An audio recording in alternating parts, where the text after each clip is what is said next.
E aí, pessoal, aqui é o Elias. Estamos de volta aí para a gente poder continuar, né, a nossa discussão sobre o início da colonização, né, do Brasil, né, o início da colonização portuguesa na América. Então, na aula passada a gente comentou um pouco, né, como é que se dava a exploração do pau-brasil, né, nos primeiros 30 anos ali da colonização, e também, né, como é que se dá ali o início de fato dessa colonização lá em 1530/1532, né, com a chegada do Martim Afonso de Souza e a primeira expedição de povoamento, né, e início da atividade econômica na América. Tá? Então hoje a gente vai falar, né, sobre as estratégias adotadas pela coroa para tentar efetivar o seu domínio sobre a região, né, e quais delas deram certo, quais delas deram errado, como é que isso vai se dar ao longo do século XVI. Tá?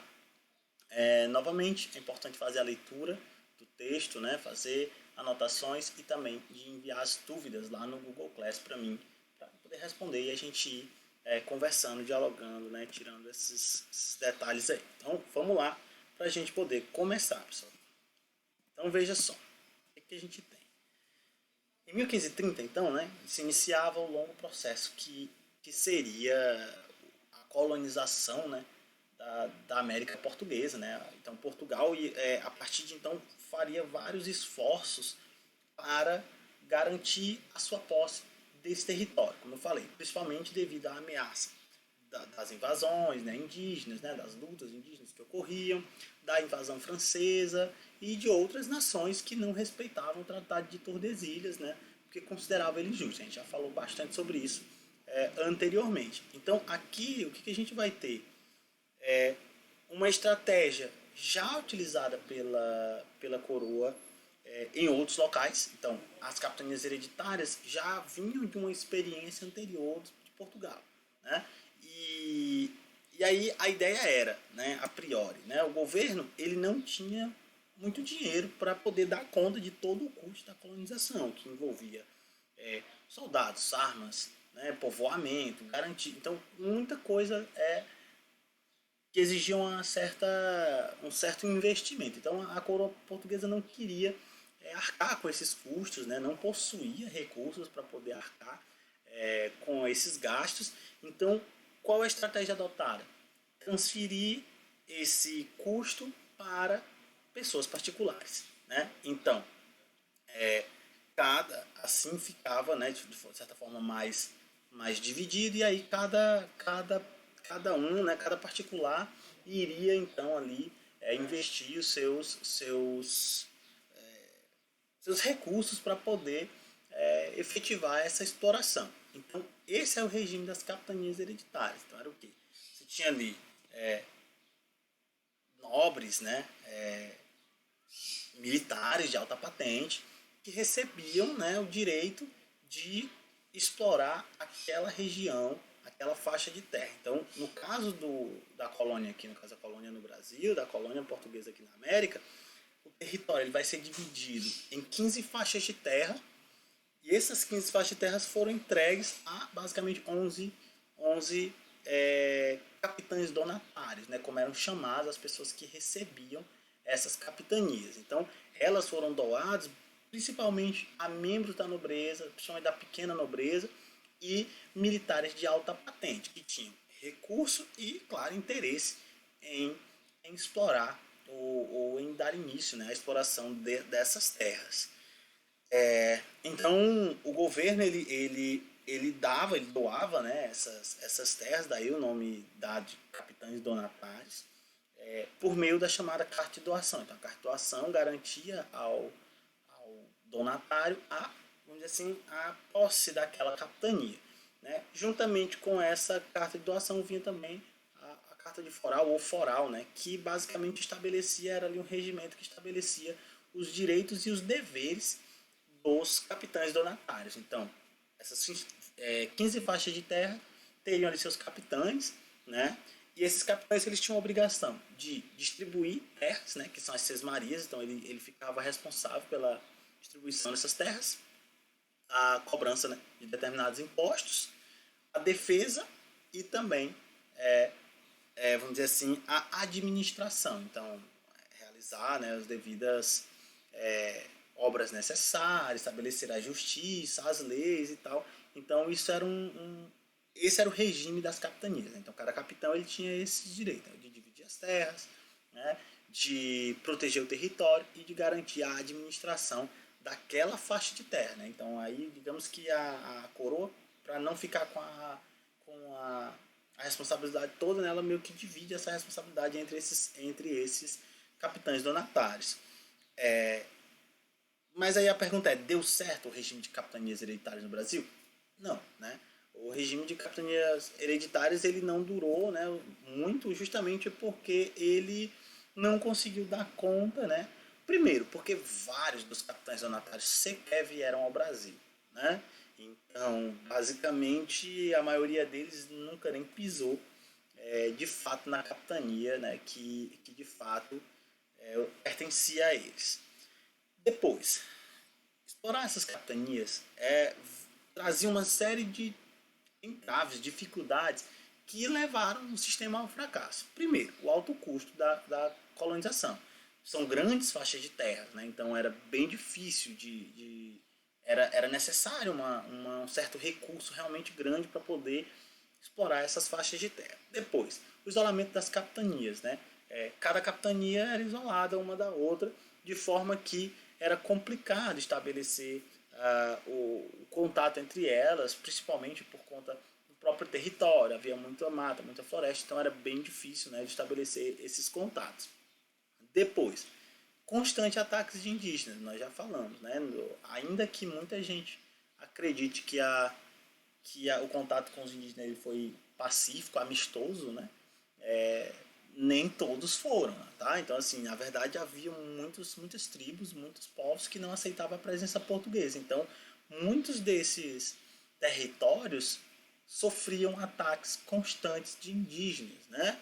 Então, era outra coisa muito complicada, já que você precisava de uma certa tropa, né, de um certo número de soldados, e como haviam ataques constantes, era mais difícil ainda manter esse efetivo, então, quer dizer, era bem complicado. Os ataques indígenas, eles realmente dificultavam a vida, né, assim, a tentativa de colonização aí.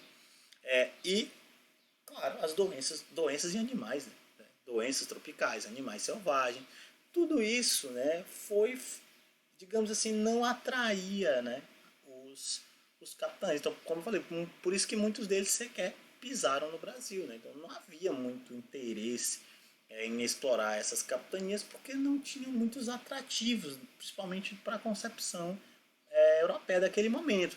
Então, sem sinais de ouro, sem sinais de prata, com risco de muitas doenças, animais selvagens, indígenas. Então, para muitos, de certa forma, nem valia muito a pena essa exploração. Então, das 15 capitanias, apenas duas, né, assim, permaneceram, que foi a capitania de Pernambuco, principalmente por conta da exploração da cana-de-açúcar, que já havia se iniciado, e São Vicente, né, principalmente pelo Martim Afonso de Souza, né, já ter estabelecido ali todo um núcleo de povoamento já com bastante antecedência. Então, quer dizer, o restante ficou ao léu, né, literalmente. Então, aqui a gente tem um mapa demonstrando aqui quais eram aí as capitanias, né, divididas, né, pela coroa lá no século XVI. Então, e aí aqui do lado você tem os capitães, tá? Então aqui, a capitania do Maranhão, você tem a capitania do Maranhão, duas, né? Duas capitanias do Maranhão, divididas em duas partes, dois quinhões, né, como era chamado. Ceará, a capitania do Rio Grande, capitania de Itamaracá, a capitania de Pernambuco, capitania da Baía de Todos os Santos, capitania de Ilhéus, capitania de Porto Seguro, depois a capitania de Espírito Santo, a capitania de São Tomé, a capitania de São Vicente, aqui, né, a gente falou, de Santo Amaro, e aqui é outro quinhão da capitania de São Vicente. Então você tem aqui essas capitanias, e aí você tem os capitães donatários, né? Então, claro, eu não vou ler o nome de todos, mas aqui estão os nomes, né, dos capitães. Se vocês colocarem na internet, vocês vão encontrar todos, né? Então, cada capitão desse, teoricamente, deveria, né, dar conta dessa faixa de terra. E dá para ver que, de fato, é uma faixa de terra realmente grande, né, e até razoavelmente difícil de administrar. E aí seguia aquele exemplo tendo como limite o Tratado de Tordesilhas. Né? Então, quer dizer, na, na teoria parecia uma boa ideia, mas na prática ela não vai se efetivar, principalmente por conta desses entraves. Né? Então vamos lá, para a gente poder seguir. Então, se as capitanias não deram certo, então o que foi que a coroa fez para resolver o problema? O que, é que a gente vai ter? O governo geral. Então, não é que as capitanias tenham sido abolidas, tá? Elas ainda permanecem, tá? Elas permaneciam, mas agora, em vez vamos